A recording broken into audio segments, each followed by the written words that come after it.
You can find an end to psychological suffering. I can't think of a more important message to give out than that. Psychological suffering exists because it is a necessary part of existence.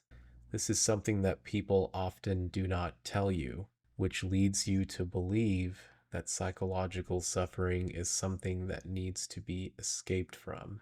You can't do this because psychological suffering, again, is a necessary part of life. What you can do, however, is find that your relationship to psychological suffering can be controlled, trained, and changed. This is where the basis for intervention really comes into play. We can capitalize on our ability to learn things and understand through the basis of insight to help deepen our understanding of what causes psychological suffering. When we have a clearer sense of what causes psychological suffering, we also get a clearer sense of what can put an end to psychological suffering.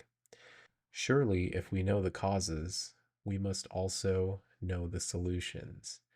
Those go hand in hand. In order to do this, we have to engage in practice to make proper realizations about what kinds of skills, knowledges, and insights we need. This is where the psychology of awakening comes into play.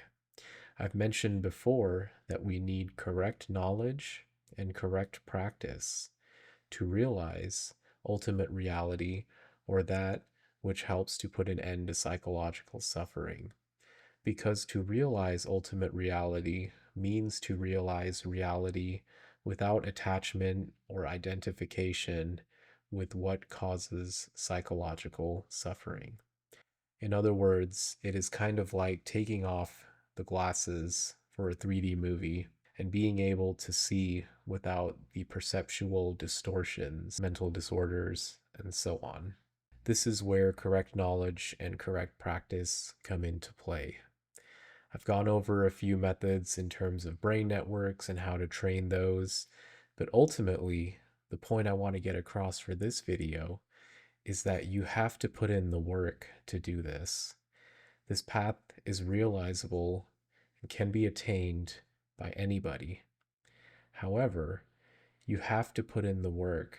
Most people, they go through, they might watch some videos, they might do some practices for a few minutes a day. That's not going to be enough. To fully integrate what we are talking about here, you have to make lifestyle changes. This is your entire life that you are changing. When you integrate these lifestyle changes and you wholeheartedly and fully put into practice what is being taught here, that's when you get the permanent shift that truly frees you. Otherwise, you are just going to find temporary glimpses of freedom, or in other words, stress tolerance. Once you put in the correct practice and the correct knowledge, you can find an end to psychological suffering.